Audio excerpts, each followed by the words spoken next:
Hello, friends. Today I'm going to be introducing a new series on my book, Iesus, Deus, the early Christian depiction of Jesus as a Mediterranean deity. And in this session, I'll be covering the introduction of the book. My procedure will be to give you a teaser of each chapter as we go along. So the book is here. It is published by Fortress Press in 2014. It has an introduction and 6 chapters plus a conclusion. So I'll be running through this material in 7 or possibly 8 sessions. And I'll be walking you through the book. So those of you who bought the book or who want to buy the book can do these sessions and read the book at the same time, or you can use these sessions as a kind of primer for the book.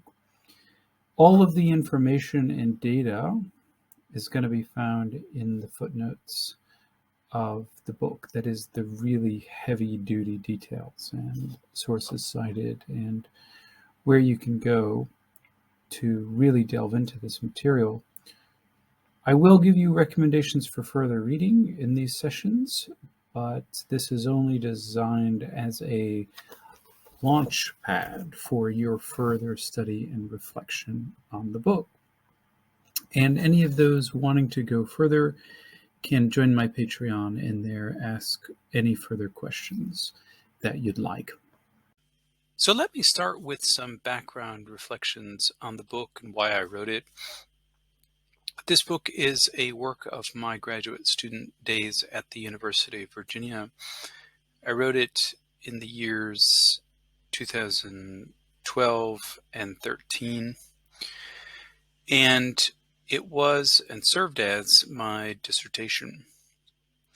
And in the background of all this was my reading of Jesus in the Greco-Roman world, and also in the background was the fact that in my education I always had one foot in classical studies and one foot in religious studies, and so this dissertation really emerged out of that mutual immersion. And I hope that many of the questions that I have are also questions that maybe you have as well. I was ultimately fascinated in why 2.3 billion people today worship a man who was, for all intents and purposes, a Judean peasant, whom most of his contemporaries did not consider special or historically significant. And they did so because they wouldn't have considered anyone like him to be significant.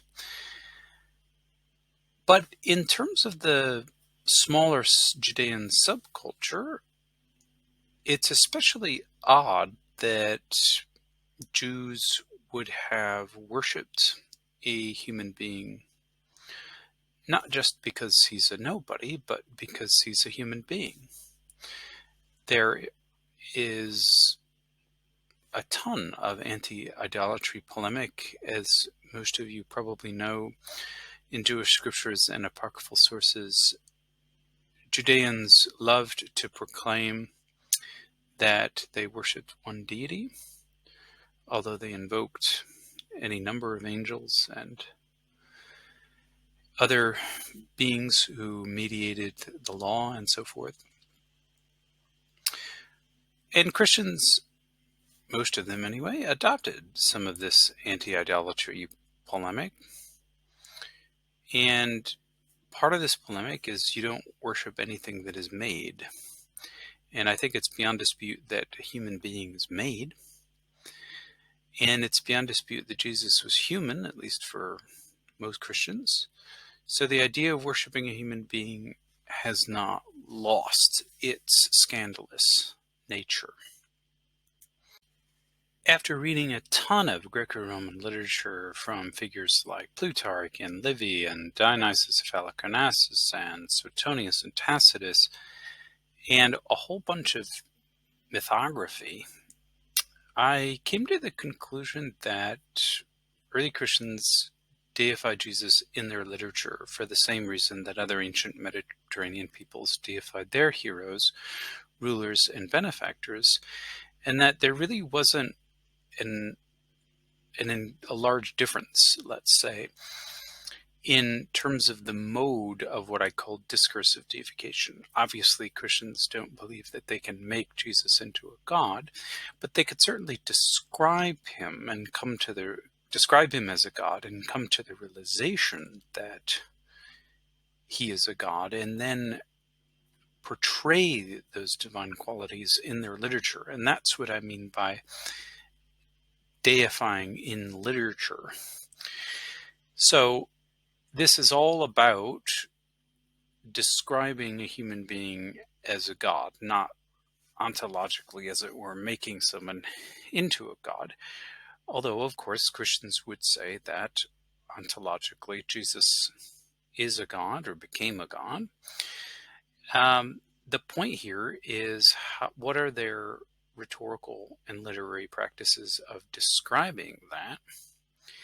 And are they any different than the way that other heroes and sons of God, like Heracles, Asclepius, and Romulus, and so on and so forth, Dionysus, what are the similarities and differences when we look with a balanced view at the literature? So that's what I set out to do. So I distinguished two modes of deification, two modes of representing another human being as a deity.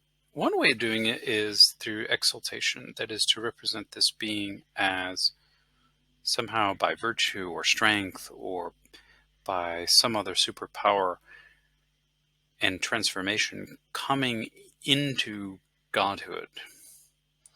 So in Spider-Man's case, he gets bitten by a radioactive spider.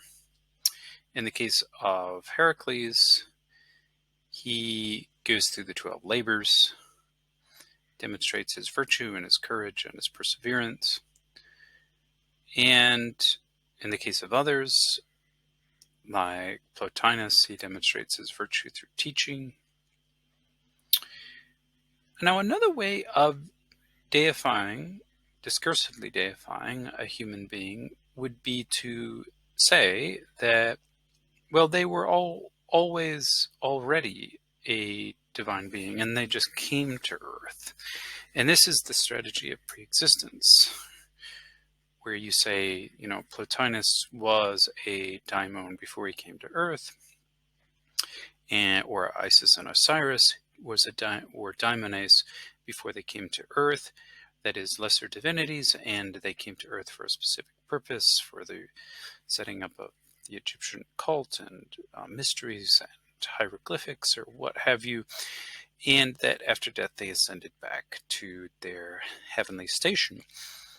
Now, these two modes of deification aren't mutually exclusive, and of course any number of authors can combine either mode and model to further exalt their figure. Most of the writers who use these techniques of discursive deification are very much doing it out of devotion and a sense of piety toward the hero or emperor or king or what have you, whom they are deifying. And in that respect, I don't think the ancient Christians are any different. Now, as I was reading up as a graduate student on the literature in biblical and early Christian studies, I noticed a certain trend, which seems to be a theological trend, in a certain wing of scholarship. In this wing of scholarship called itself the New History of Religion School, and they more or less seem to have, not everyone, but many of them seem to have viewed Martin Hengel, the German scholar active in the 70s, 80s, and 90s, as either their intellectual father or grandfather, as it were. Now, Hegel is an interesting case because in the late 60s and 70s, um, and then through multiple editions going up till 1980, I think, he wrote his great work, Judentum and Hellenismus, or in English, Judaism and Hellenism, which was thankfully translated into English, I believe the second edition.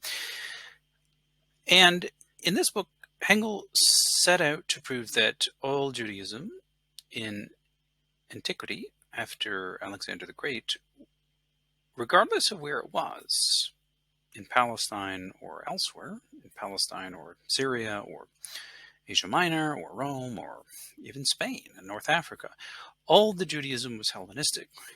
And thus, this constant reference to, among the scholars of his day, to Palestinian Judaism versus Hellenistic Judaism was wrong-headed, he concluded, because we can't use Hellenistic Judaism as if it was opposed to some other sort of Judaism, because even Palestinian Judaism was Hellenized. So all Judaism in this period is Hellenistic Judaism, in the same sense as, Jews in America, all Jews in America, even if they are utterly trying to create an enclave that is very much a subculture protected with, huge walls, as for instance by certain Orthodox Jews in New York City, it doesn't mean that they aren't also still in many ways affected by American culture simply by living there.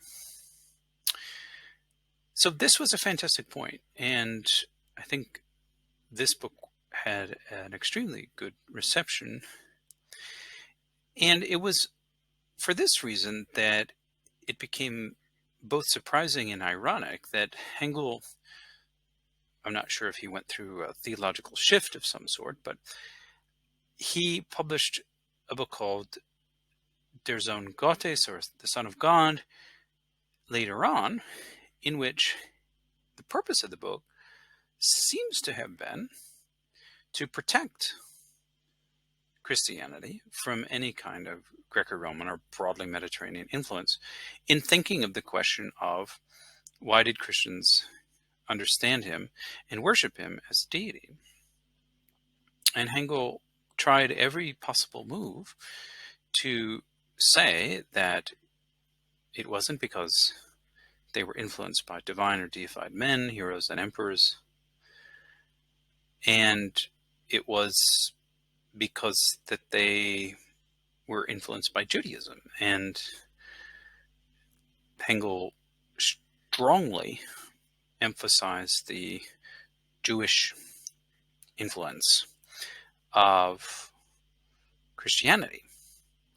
And what he seems to have meant by Judaism was this very, almost a sort of a rigid, dogmatic sort of Judaism, which was, in his terms, highly monotheistic and oppositional to Roman as well as Greek culture. And it was in this sort of buffer or enclave that Christianity was born. So, in a sense, Greco-Roman culture, at least Greco-Roman culture in its purity, couldn't touch early Christians because they were protected by their Jewish subculture. And that's why, methodologically, Hegel and his heirs could say, well, we don't need to focus on the Greco-Roman material as much as we do the Jewish material, because the Jewish material is the proximate material, the direct context, and everything else is much more marginal. And although this seemed convincing at the time, I think it soon became clear that there were also theological motives for making these sorts of conclusions, because it had always been an apologetic interest to say that Christianity was in some sense unique and distinguished from Greco-Roman culture. And that is why it both triumphed over that culture and survived that culture as a sort of revelation out of nowhere. And so anyone who believed that would be very, very, I think, interested in understanding Christianity as in some ways buffered and protected from the Greco-Roman culture, so that people couldn't point out so-called influences. And it was anxiety about the influences that partially motivated the methodology and the rationale to say, in studying early Christianity, we are going to prioritize Judaism always and everywhere as a comparison. Now, I believe it was Larry Hurtado who was primarily responsible for saying that there was a quote-unquote new history of religion school, by which he meant to emphasize that he and his circle was different from the old history of religion school. And often, even today, you will see the old history of religion school used as a sort of whipping boy to say, well, we don't make the same errors as those old Germans did in the late 19th and early 20th century. They got it wrong by claiming that early Christianity was influenced by all sorts of different cultural streams, including Hellenic and Persian and Babylonian. And although this criticism sounds basically right, I think we have to prize apart two different things here. That yes, members of the history of religion school were sometimes dead wrong about certain things. For instance, the idea of a full-blown Gnosticism prior to Christianity, and a Gnosticism based on the idea of a sort of an anthropos figure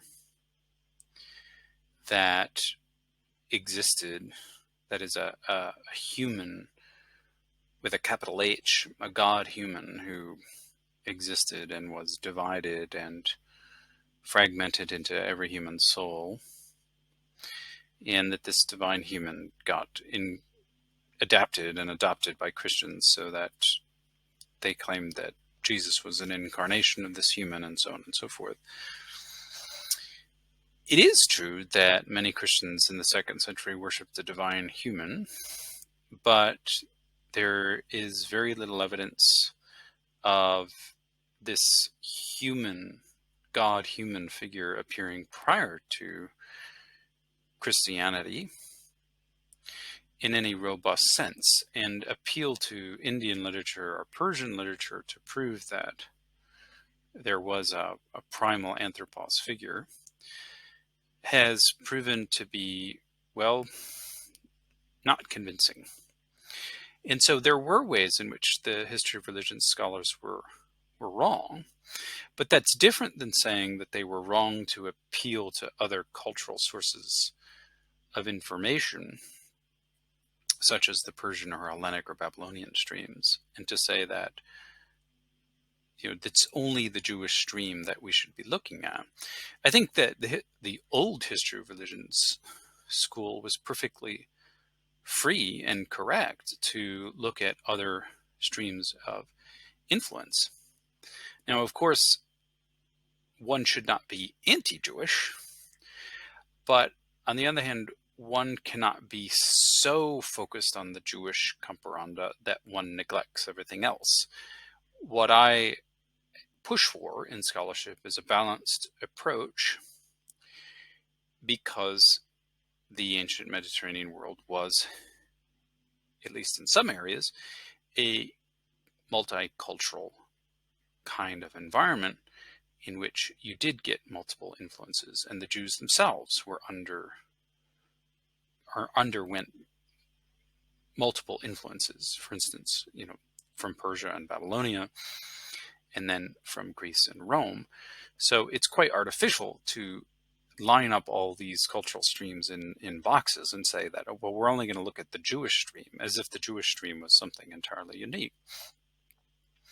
No, I think that the point of Iesus Deus was to show that we need not, and in fact we ought not, privilege Jewish culture, at least to the exclusion of other cultures.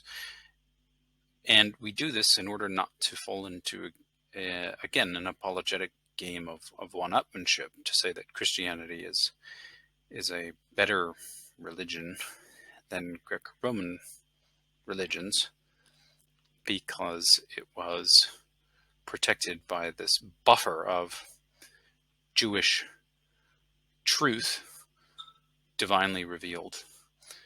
So this was the thrust of my introduction. And of course, although I may still be somewhat in the minority in this methodological approach, I'm certainly not a voice crying out in the wilderness. This has been said before, for instance, by Gregory Riley, who warned us to beware of Israel, what he called Israel alone scholarship, since, to quote him, both the question asked and the answers obtained will be Israel alone questions and answers. And I think that, there are all sorts of questions that we can pose to the New Testament, and we need not say, I'm only going to look at Jewish sources, or I'm only going to look at Greco-Roman sources. We should obviously be looking at both, and we should be experts in both. And the problem, I think, with the so-called new history of religion school is that it's not so much that you have a focus on Judaism, but that this focus of Judaism gives you the right to not ignore, of course, but to be less informed and go less in depth into the Greek and Roman, or more broadly Mediterranean sources. And so you see scholars who are experts in the Jewish background really not at all being very well or in-depth informed in terms of the Greco-Roman sources. And this is what I think we should be striving against. We should be experts in both, because that's what the task of New Testament scholarship requires. The New Testament was born in a multicultural world, so we ourselves must be familiar with multiple cultural backdrops. One other thing I tried to do in the introduction is to convince people to go beyond what is called the divine man, or theos aner paradigm. And there's several basic reasons for doing this. But just to introduce this, the divine man paradigm really begins in earnest with Ludwig Bieler's book, published in the 30s, called Theos aner, in which he basically just lists a series of parallels with the Gospels and other Greco-Roman sources, very, not an in-depth sort of way, not an unintelligent way, but not very in-depth. But if you're looking for a source book on parallels, that would be a good place to go if you read a bit of German. The main problem, and here I'll just summarize, is that divine in Greek, or theos, it's just too ambiguous to mean anything very concrete. And when you apply divine to something, and it can really be anything in the Greco-Roman imagination, it means different things in different cases. So a prophet can be divine if the prophet is inspired, or Heracles can be divine because he's really strong. Pythagoras can be divine because he's really smart. And a practitioner of domestic or magical rituals can be divine because they are an expert in their craft too. So it's really a very surprisingly loose kind of word. So it's not really helpful because it really, to be a divine person in the ancient world, and there were divine women as well, um, it doesn't necessarily mean that you're a god, but it sort of means something more like a holy person or shaman or saint. And what I really wanted to study was Jesus as a god, which in Greek is theos and in Latin is Deus. And so it was necessary for me to say I'm not in the divine man tradition, and that's not the sort of superficial comparisons full of ambiguity that I want to focus on. I want to focus on other figures that in the Greco-Roman imaginaire were viewed as deities, not just as holy people or saintly people. And I strongly believe that this is the way forward even today. Now, there's a ton of research and literature on this topic, and if you want the newer stuff, get the book. I'll just mention some classic articles here, which helped me in my writing the book. H.J. Rose's Heracles in the Gospels, which was in response to an important German article. Wilfred Knox's The Divine Hero Christology, Aune's Heracles in Christ, and then Talbert, The Concept of the Immortals. All of these articles still have some merit in my view. So if you have access to old editions or old journals or old issues, I should say, of the Harvard Theological Review and the Journal of Biblical Literature, you might want to check these out. But obviously, yes, for newer literature, please go to the book and read the footnotes carefully. Finally, as I was going through the book, I developed certain principles of comparison. And I did this in conversation with other scholars. There's nothing absolutely new or innovative here, but I'll just go through them so that you can get a taste for my approach. So comparison, first of all, never means identity. That is, when you're comparing two things, they're never really the same, even if they're very, very, very similar. There's always a difference, and that difference is what makes the comparison interesting. So this is important because if you're just looking for similarities and ignoring the differences, it's not a true or a fair comparison. The second point is that phenomena, historical phenomena at least, are never unique. And if you say that something is unique, like Jesus is unique, off the bat, that's a way of simply disallowing comparison, because in the end, you don't think anything is really similar to Jesus. So why compare in the first place? Similarities, for me, are typically rooted in the matrix of shared culture and shared educational structures and content. You can, I think, be wanting to make all these sorts of genetic influences or claims about genetic influence, which is more characteristic of Mises criticism. But I don't think that in the ancient world, because of the huge gaps in knowledge, keep in mind that we've lost, 99% of the actual sort of the architecture. What you see in museums is like 1% of all the painting and art that existed.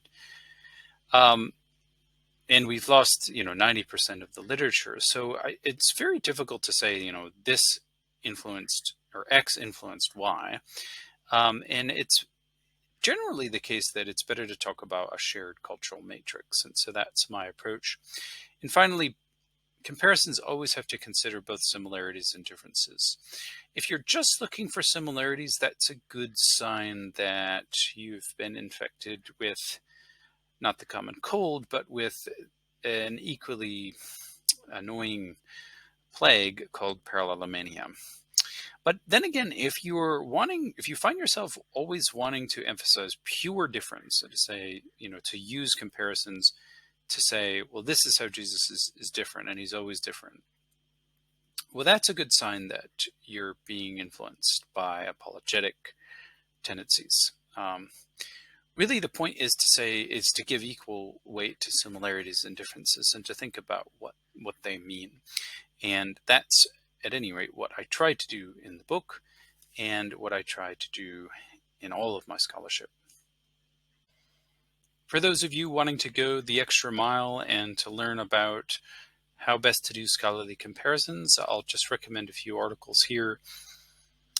Michael White and John Fitzgerald, Quodus Comparandum, in a book called Early Christianity and Classical Culture. This is a book in honor of Abraham J. Malherbe. It's a good article if you can get a hold of it. I can't highly recommend enough J.Z. Smith's, really all of J.Z. Smith's work, but just an article in a book here, What a Difference Makes, in his book Relating Religion. And Drudgery Divine, this should be required reading for everybody. I always recommend this book to everyone I can. It's fairly short and it's in a really accessible and witty style. So finally, a bit drier but also important, the comparative method in the Blackwell Companion to the Study of Religion. And if you get other handbooks on religion, there will also be articles often on comparison and how to compare.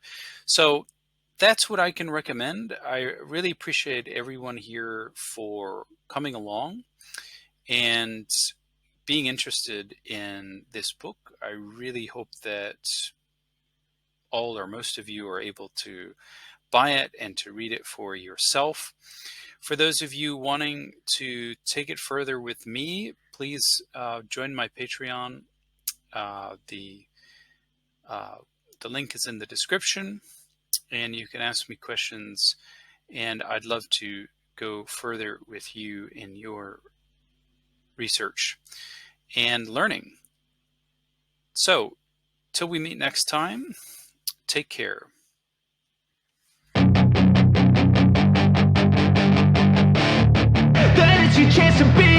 Hey kid, don't ever let them get inside your head. They'll tell you what to do in life instead of everything you know that you could get.